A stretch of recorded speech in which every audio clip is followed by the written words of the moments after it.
Bonjour, aujourd'hui c'est le 20 avril. Bienvenue à notre méditation sur la grâce, sagesse et parole.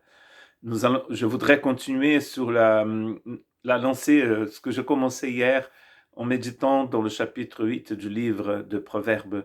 C'est un chapitre où Salomon a personnifié la sagesse. Et la sagesse est crie.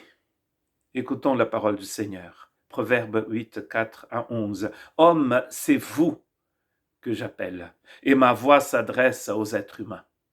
Vous qui manquez d'expérience, apprenez le discernement. Vous qui êtes stupide, apprenez le bon sens. Écoutez, car ce que je dis est capital, et j'ouvre mes lèvres avec droiture. Oui, c'est la vérité que ma bouche proclame, et mes lèvres ont horreur de la méchanceté. Toutes les paroles de ma bouche sont justes, et elles ne contiennent rien que soit faux ou perverti. Toutes sont exactes pour celui qui est intelligent, et droites pour ceux qui ont trouvé la connaissance. Préférez mes instructions à l'argent et la connaissance à l'or le plus précieux.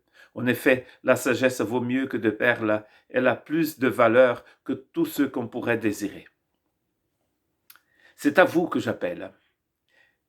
Et c'est très intéressant que dans le chapitre 8, nous voyons un homme simple, un homme insensé, qui part vers le mal, vers le péché, la nuit.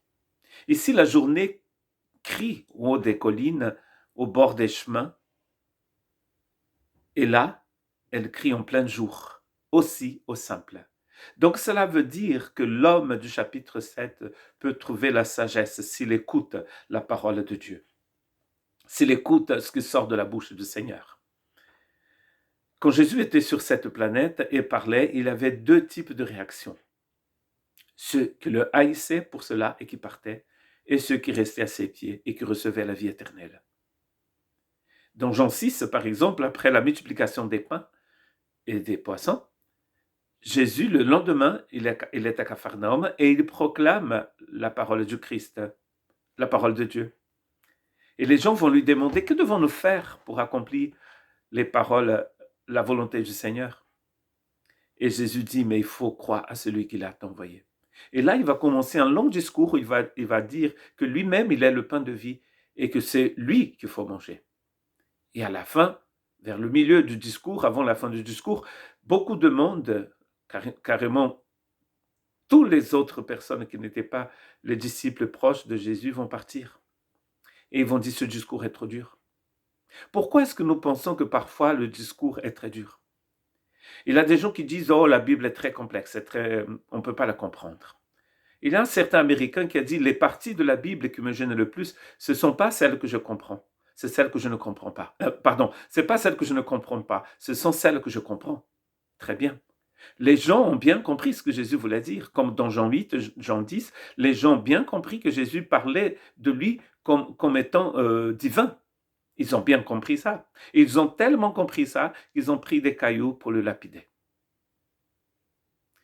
Vous qui manquez d'expérience, apprenez le discernement, il dit dans le verset 5. Vous qui êtes stupides, apprenez le bon sens. Écoutez, car ce que je dis est capital. C'est important.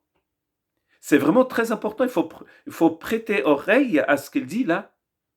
C'est la vérité que sort de ma bouche. Et Jésus a dit, je suis la vérité. Toutes les paroles de ma bouche sont justes. Toutes sont exactes pour celui qui est intelligent et droites pour celui qui trouve la connaissance. Quand on veut suivre le Seigneur, quand on veut marcher avec lui, quand on veut être son disciple, on va écouter les paroles qui sortent de sa bouche. Préférez l'instruction. Et là, on trouve un verset clé dans ce texte. La connaissance alors le plus précieux. En effet, la sagesse vaut mieux que les perles. Donc on ne peut pas comparer cette sagesse de Dieu, et Paul nous dit que Christ est devenu sagesse de Dieu pour nous. Nous ne pouvons pas la comparer avec les biens de ce monde, avec tout dans l'univers. Cette sagesse divine, elle est plus précieuse que tout. Que Dieu vous bénisse.